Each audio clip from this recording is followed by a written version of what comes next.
Hello, welcome to the Warframe First Step Guide for new players. Today, we are going to be running through the War Within quest. Now, before we start the War Within quest, let's go ahead and head over to our arsenal and see what I'm running on my Excalibur as well as my weapons. So this is what I have on my Excalibur, just nothing but a rank 30 build with no reactor. Obviously, these are not great builds at all. Build however you want to, but it's going to be more than enough to get done what we need as far as the War Within goes.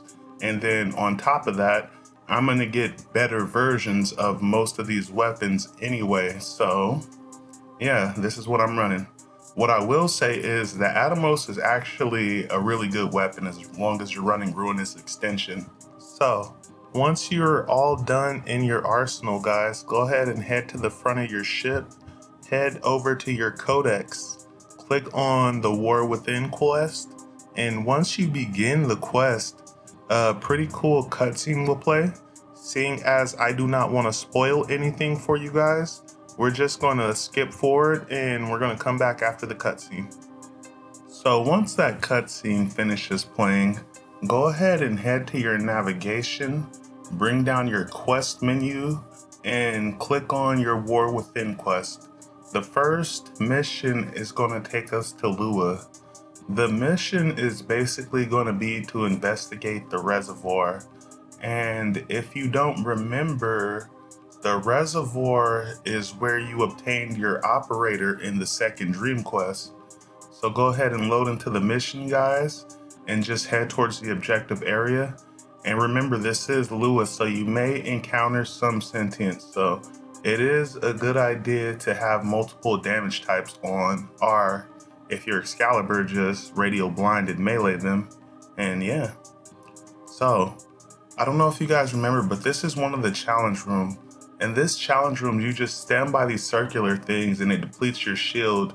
And I believe you do it 2 or 3 times and it opens up that stairway in the middle of the room.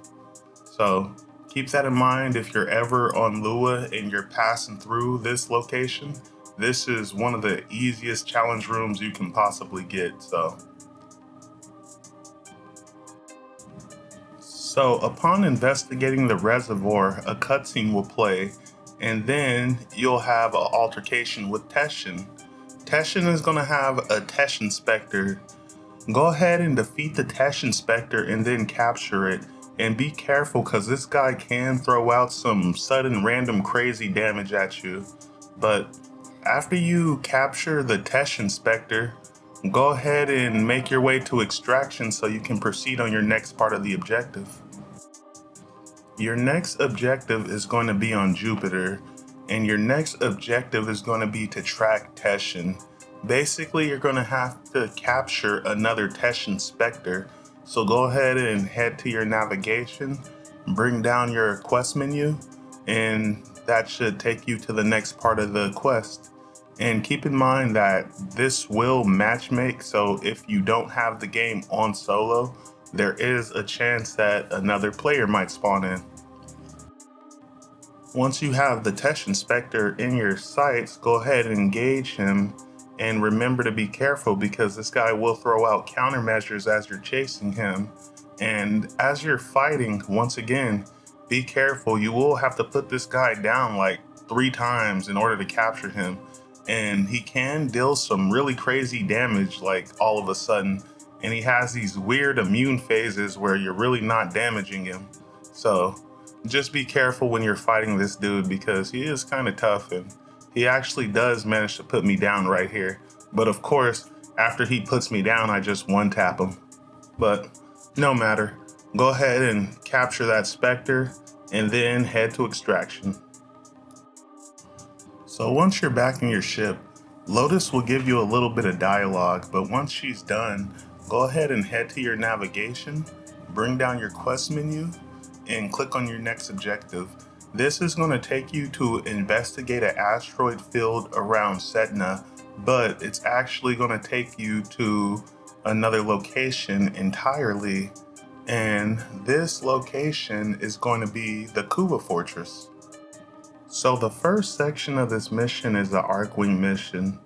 and it's basically a stealth mission also. As you're proceeding through the missions, there's going to be a ton of lasers. And so what you basically want to do is you want to use the broadside of the ship to duck out of view of the lasers. You see how the lasers are coming from the right side, so I'm ducking out on the left side. And right here, the lasers are coming from the bottom, so I'm ducking out at the top of the ship. And over here, the lasers are coming from the right, so I'm ducking off to the left of the ship. You're gonna basically have 3 different sections like this, and once you get through these sections, you can proceed to the next objective. Also, if for some reason you get confused, don't worry, because Ortis is going to be shouting directions at you the entire time. You see the lasers are at the top, so I'm at the bottom of the ship. Coming up, the lasers are going to be on my left, so I'm going to be on the right of the ship. And that's going to take me through this tunnel. Once I reach this tunnel, I'm going to basically reach another section where I have to do the same thing again. So go ahead and head to your objective area, and once you see the lasers, just wait for the next ship to come through the tunnel. And as soon as this ship gets through the tunnel, you can use this to duck out of view of the lasers. So just do the same thing that you just did the first time, and you should make it through this section no problem.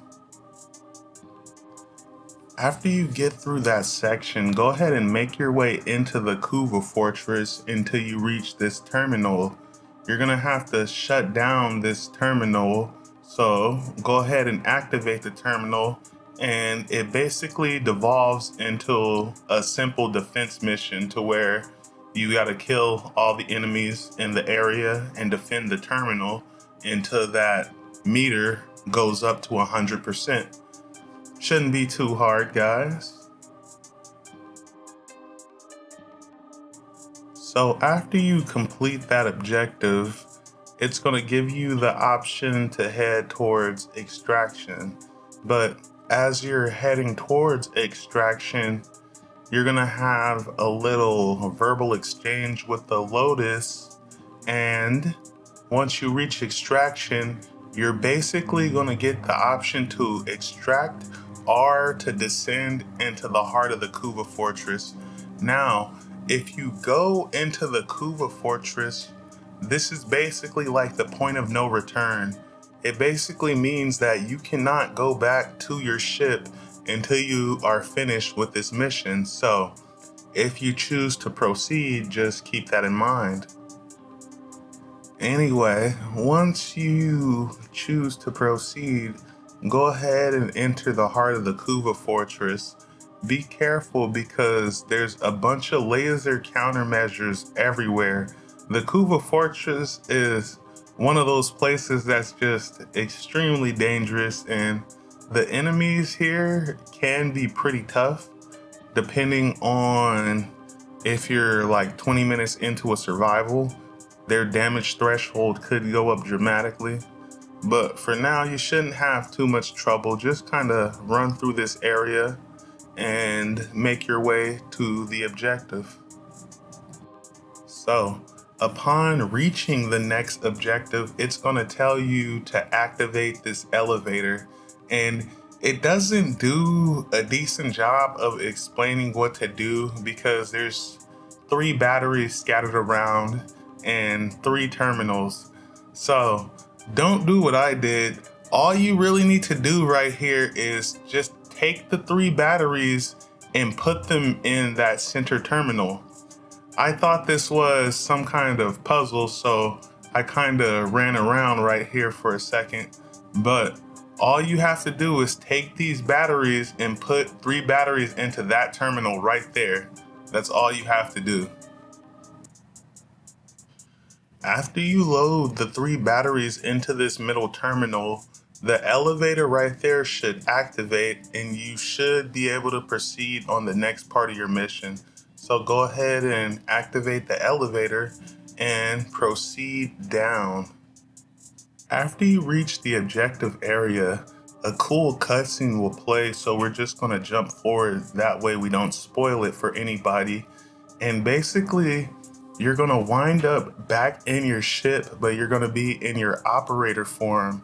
And to make a long story short, something bad happens to where you don't have access to your Warframe anymore. And so, for some reason, dumbass Ordis doesn't recognize us as the operator anymore, so he's gonna purge the ship. So at this point, you need to run through your ship as there's all kind of hazards in the way, and you're gonna be getting knocked over like a lot. I mean, like a lot. But once you make it to the front of your ship where your navigation is, you can basically proceed on the next part of your objective. So as we ejected from the ship, this is the area where we entered up. So basically at this point, you need to traverse through the snow until you reach a cavern.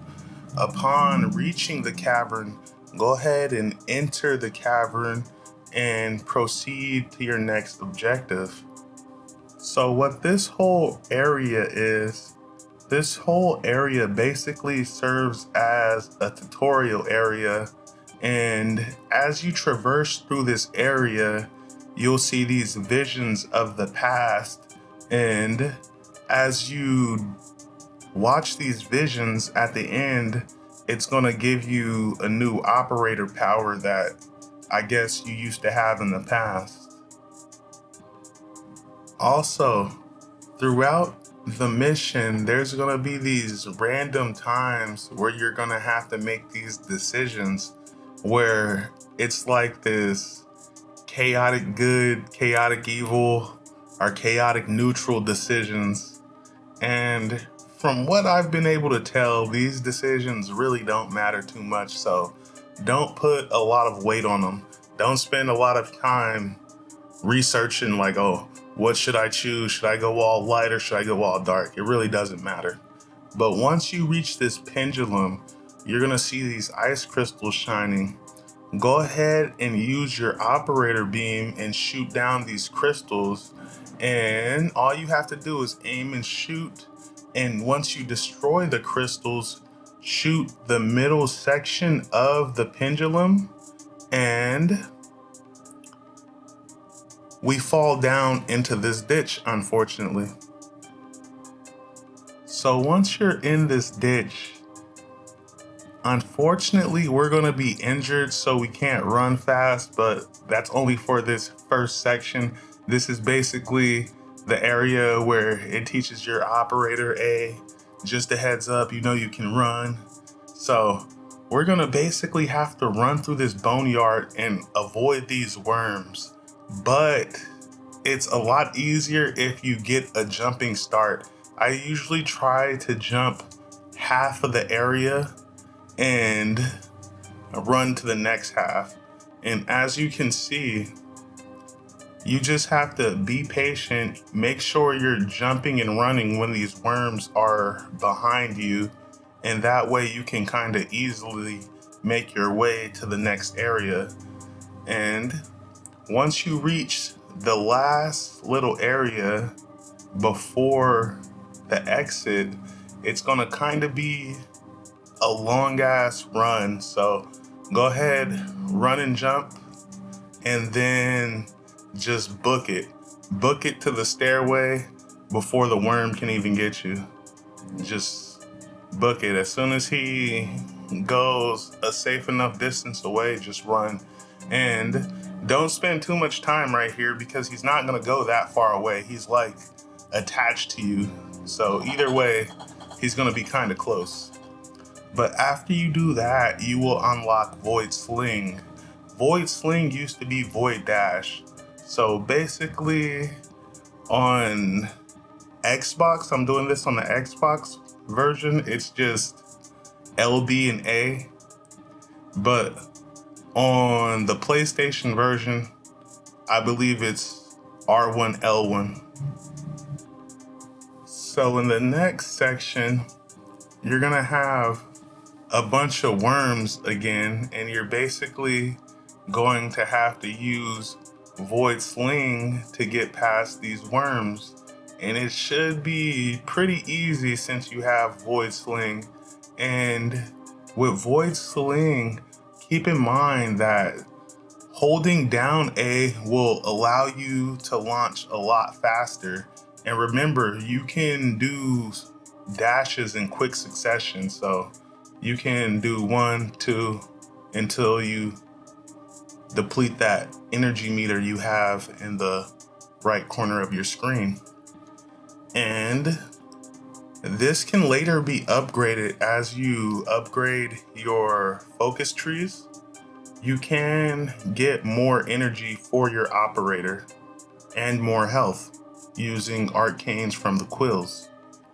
So the next section basically wants you to use void mode and walk past all these worms just like you see here, but instead of using void mode, just use void sling. And God, void sling sounds so stupid. I miss it when it was void dash. I like void dash so much better than void sling, but just use void sling and just dash your ass to the stairway, and you don't have to deal with the stress of creeping past any worms.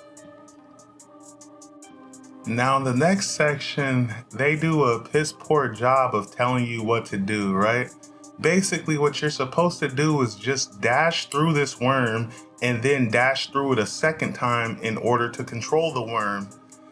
Back in the day, you used to have to use Void Blast in order to stun the worm, but you don't need to do that anymore. Just dash through the worm using Void Sling, and then use Void Sling a second time in order to dash through the worm, and at that point, you will be controlling the worm. And when you are controlling the worm, you can fight these other worms, but there's really no point to that. I'd say just head to the gate over there and make your way outside. So at this point, you just want to walk down this snowy path until you reach the objective area. And be careful, because I know you want to void dash through this, because you can basically traverse a lot of this just using nothing but void dash, but there's a bunch of invisible walls over here. They really don't want you void dashing over here. At one point, you're going to be prompted to destroy these ice crystals. And so when you have to destroy the ice crystals, obviously you're going to want to shoot them. Don't shoot the ice crystals. And I don't see why the ice crystals can't be shot, seeing as you just shot some ice crystals earlier in order to get that pendulum to start spinning again. But don't shoot the ice crystals. Void dash through the ice crystals, and that should take you through that section. And once you come up here, just head through this little gateway thing, and it should get you back into your ship. And as you can see, you'll now be prompted to show Ortis all of your operator powers. But after you do that, you'll be prompted to go get your Warframe back. Now that you have transference, you can easily go back to your Warframe wherever it is in the star system, apparently. And keep that in mind, because whenever you use transference in game, deactivating transference will take you directly back to your Warframe. So upon getting your Warframe back, you're gonna have a confrontation with the Queen, but you gotta take out these fat dudes first. Now, normally you're supposed to use transference to take care of them and dash through them. That would knock their weapon out their hand. But the game wants you to get beat up by these fat dudes for a while before it lets you use transference. But after it lets you use transference, just dash through them, and then at that point you should be able to deal damage to the fat dudes. And so once you take out all the fat dudes, you should be able to take out 3 of these braids. So go ahead and use your operator beam to deal damage to the braids. And once you do that, more fat dudes will come out. So just repeat the process of going into your operator form, dashing through these guys so you can deal damage to them, and then take out the braids. So after you finish this process and it comes time to deal with the queen, you won't be able to deal with the queen immediately. All you really have to do to the queen is dash through her scepter. That's all you really have to do to her. But first, you're gonna have a little scuffle with Teshin. So before we do that, let's go ahead and take out the last of these fat dudes. Remember guys, just use transference to use your operator. Once you're in your operator form, use void sling to dash through these guys, and then transference back to your Warframe and melee them. And after you kill all of them, just use transference to go back into your operator form. That way you can deal damage to the braids. And once all 3 blades are done, you will have another altercation with Teshin this time. So go ahead and take out Teshin. Teshin's not too tough. And then you're going to be prompted to deal with the queen. Now, like I said, all you have to do is dash through her scepter, but there's going to be like a good minute and 30 seconds where you can't do anything to her. You can't dash through her. You can't use your void beam on her. She's just going to be immune because the game wants you to get your ass whooped by her for a while. It doesn't want you to just quickly finish the mission. So keep that in mind. But once you deal with the queen, you should be all clear to head to extraction. So go ahead and head to extraction and you should be able to proceed on the next part of this quest. So upon extracting, you'll be back at your ship, but you won't really be back at your ship. You're kind of just in an instance. If you have any decorations in your ship, you're going to notice there's none around. For now, just go ahead and head to your navigation, and it's going to take you to the mountains past where you started this adventure. And go ahead and proceed up the mountain and then talk to Teshin. So proceed up the mountain. You're going to notice the cavern's going to be blocked by a boulder. Don't even worry about that. Just void dash through the boulder. And once you reach this door, just hit this door with your operator beam, and that should open the door right up. And this is going to take us to the room where we fell in the beginning. So once you reach this door, same recipe, hit it with your operator beam, and that's going to open this door up. And now we are back at the pendulum. So once again, just shoot the center of the pendulum with your operator beam, and that should reveal a pathway. Now, you're basically gonna just have to use your void dash to dash to these stone pillars that are rising up, and it's gonna take you out of that exit right there you see on the ledgeway. You see that door? It's gonna take you out of that door, but you can also simply void dash up and run through the door like I just did. So upon exiting the cavern, you'll have a conversation with Teshin. Teshin will give you a vial of Kuva, and now your options will be to either destroy the Kuva, to control it, or to consume it. Let me be the first one to tell you, because I played this quest when it first came out years ago. So let me be the first to tell you, whatever decision you make does not matter. It does not matter in the slightest. I haven't seen any impact on the game whatsoever. So this time I'm just going to go chaotic neutral, because last time I went full light side. And so this time I'm going to go light side and dark side. But it trips me out because no matter what you choose, your Tenno is going to do this dark side thing where she goes all dark side and shit. So keep that in mind. Whatever you choose really doesn't matter. Choose whatever affinity you like. But after you do that, guys, you have basically completed the War Within quest, and the credits will play and it will show you your alignment. As you can see, my chaotic neutral alignment. But after that, you will be thrown back into your ship, and this time you'll really be in your ship.